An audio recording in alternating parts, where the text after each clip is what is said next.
What's up, guys? In this video, I talk to you about how people match into their desired specialties when they're the bottom 10% of scores for that specialty when it comes to step 1 and step 2. I needed to figure this out for myself because I am in that category and I want to match into emergency medicine. So I contacted program directors from across the country. I talked to residents who've done it, and I looked up stats for it, and this is what I've come up with, how I'm going to do it this match and how you can do it too.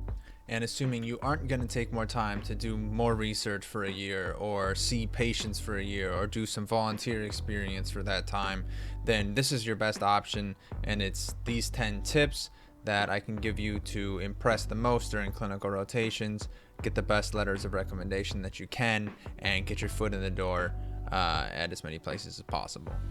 Got 10 tips total. So here's number 1.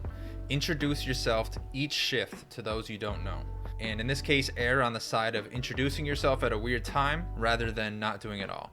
Because if these people don't know who you are, then they're not going to be able to connect your name and your face and the things you've done during that rotation, and you won't be able to get a good letter of recommendation if you start introducing yourself at the end of the rotation or if you never do it at all. So number 2 is a bit counterintuitive, unlike number 1.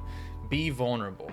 Constantly be putting yourself out there and putting yourself in positions to learn, especially ones that you are uncomfortable with or have no idea how they work, instead of trying to hide your faults. Of course, when given a chance at something you're very good at or something you know, take advantage of it. I mean, that's going to be your bread and butter. You want to show that you're very competent and very smooth with everything you do, right?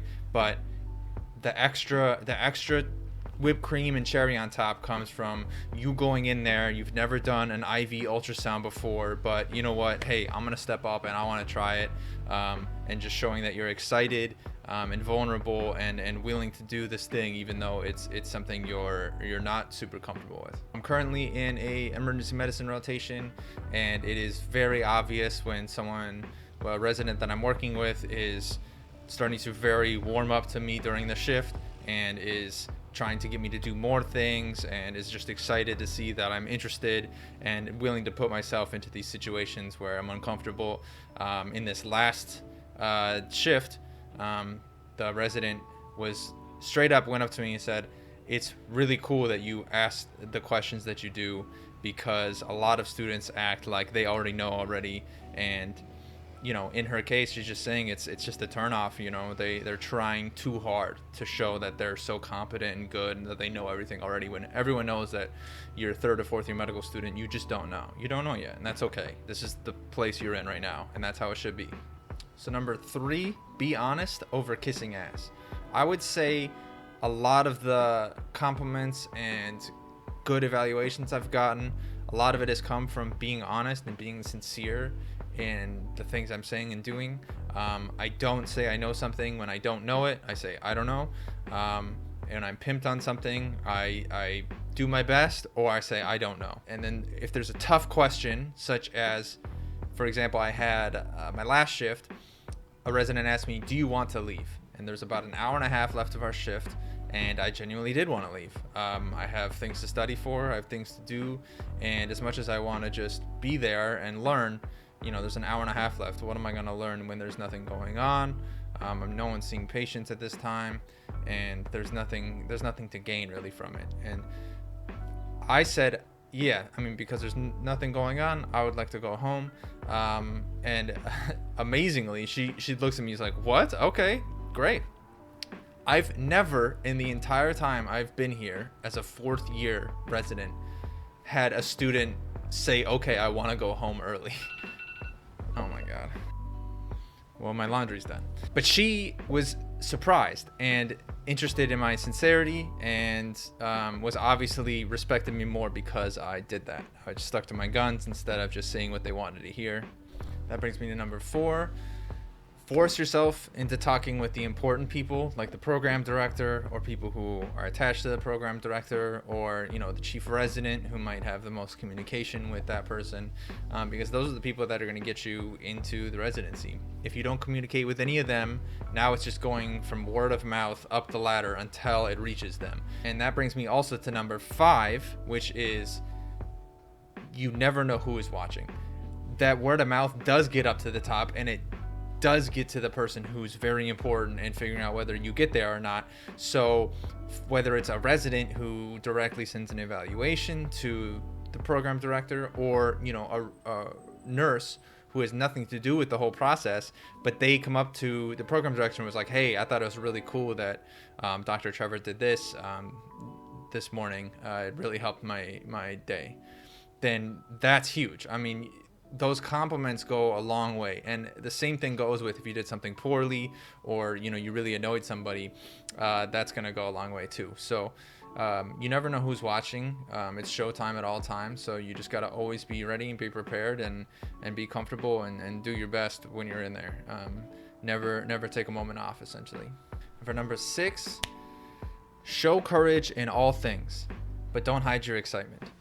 So when you go into something new, it is going to probably be intuitive to be nervous. I mean, of course, but do your best to show courage during it. Do not fear growing or failing. That is okay. Fear, hurting somebody or doing something that ruins someone's treatment, of course, but don't fear messing up, because it's just going to make you more nervous, more jittery, more unlikable. If you show courage in the face of those things, then and realizing that failure happens in our position, and that's what we're there to do, that it goes a lot smoother, and it's a lot more attractive. People feed on that kind of energy. I mean, residents run on that kind of stuff. I mean, it can run a resident for 2.5 weeks. It's like the Tesla of the medical field. And a lot of these things are applicable to everyday life, like from dating to social life to your family to business. A lot of these things can apply. So if you're interested in more, check out our clips on YouTube, or listen to our podcast, Unprofessional. Now for number 7, if you're told about something, you better know that shit for next time. Do not forget that stuff. You have to learn it, because it's kind of a make or break. For example, resident takes their time to tell me about a ventilator, the settings, all the things we have to know for it, quizzes me on it, all this stuff. That took time and energy. And if they come back and they ask me about it again, or they figure out that I don't know the information next time, then they're not going to invest in me anymore. They don't care about me, because, okay, if they invest more, it's just going to go away. It'll go into the void. It's like talking to a wall. So know that shit for next time. Seems obvious, but very important. If you don't know it, it'll break you. If you know it, it'll almost make you. It'll do good for you. But you have to know that stuff. And to do this, just look up stuff as soon as you hear about it. That's how you're going to know it the best, because if you just write it down for later and look it up later, you usually don't get around to it, or at least that's how I am, and it won't be as smooth of a transition into learning it. So those times in between on your shifts, look that shit up and make sure you know it, and then you'll have it locked in like a steel trap, baby. Number 8, never complain about anything ever during these shifts. This again goes with anything in life, but don't complain about anything in the hospital, especially. Don't complain about any people in the hospital, not out loud at least. And don't complain about anything non-medical related either. It just always comes off bad. It's always unattractive. It's not the way to go ever. No one likes it. And even if you are correct and other people agree with you in that situation, and other people are literally complaining about the same thing at that time, it still won't come off good. If you're just silent in the corner during those, that is way better. It always looks better. And I've run into this trap several times, complaining during a shift, and you can feel people's eyes come to you and be like, oh, this asshole, like, we do not want him here. You can just feel it. So don't do it. Don't complain. Very simple one. Just don't. Number 9, don't take anything personally during your shifts. Criticism is your best friend. This is easier said than done, again, but this shit will save you.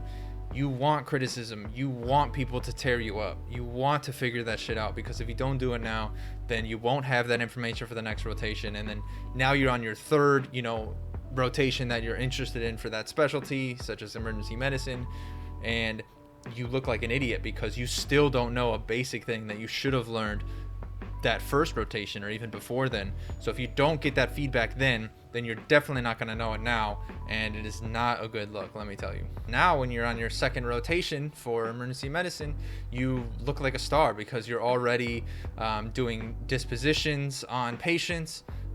When you weren't asked for it, you're like, hey, I think this person can go because we've ruled out this, we've done this, and I think it's, you know, unlikely to be whatever, pulmonary embolism, and it's likely to be this.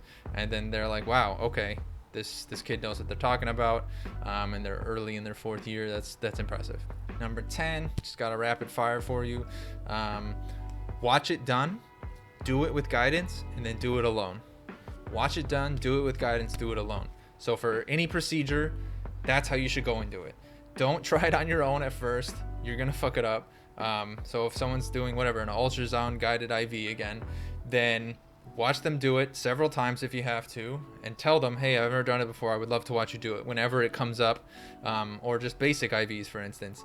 Just be like, hey, I've never seen you do it. I've never seen you do I've never seen a Foley done. Can I watch you? To, you know, nurses or anybody. That's the only way to get more experience. And then do it with guidance. Try as soon as you feel like you're able at all, or even if you don't feel like you can, really, try to do it with guidance. Hey, will you watch me while I try to do this? And they go, okay, sure. Most people are super open to it, and that's the only way you'll figure these things out. And then do it alone after that. The more you can get comfortable doing it alone, the better. And then you can just start taking care of patients. You know, put yourself in uncomfortable situations, and that'll go a long way. Another rapid fire: be comfortable, look comfortable, fake it if you have to do it.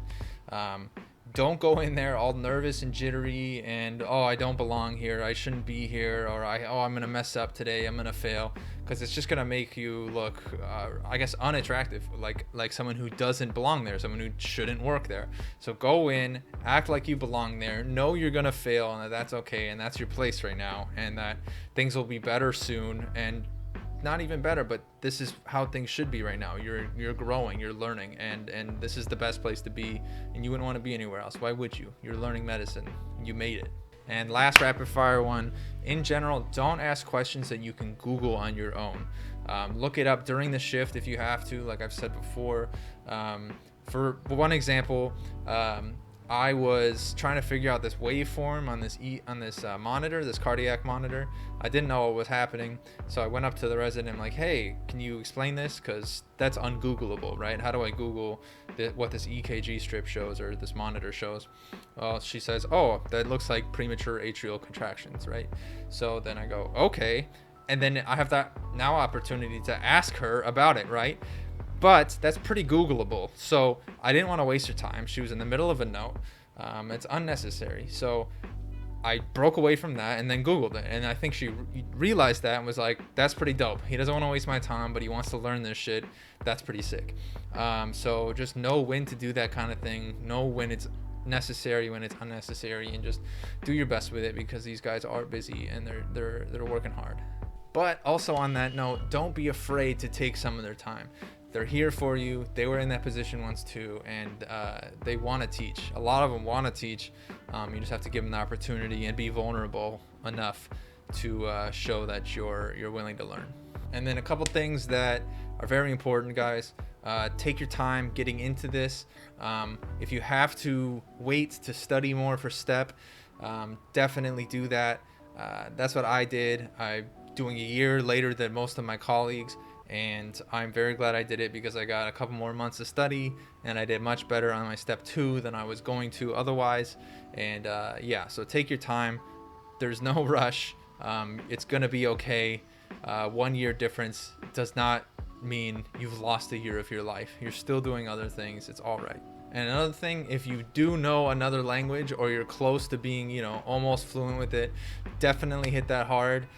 Because, for instance, I had a buddy match into family medicine. Terrible, barely passed step 1, barely passed step 2, 1 research, like nothing else. And this kid got like 30 interviews because he's fluent in Spanish. But yeah, so that's my 10 tips, guys. A lot of this applies, if not all of it, applies to actually being in a clinical rotation and showing that you're effective and intelligent and have social grace, essentially. So the only way to use that is to actually be in clinical rotation. So do as many as you can in the specialty that you desire. I'm doing my 3rd emergency medicine rotation, and I'm going to do more if possible. So do as many as you can in your desired specialty. Other people might tell you otherwise, like 2 is plenty and stuff, but I completely disagree, especially if you have a low step scores. Put yourself out there as much as you can. Go to conferences if you can. For example, emergency medicine, they have ACEP conferences, ACEP, as well as others. So definitely go to those if you can, and just put yourself out there. Talk to program directors in any capacity you can, and introduce yourself and say what's up. So that's it for my video, guys. Take care. Appreciate you listening, and good luck out there.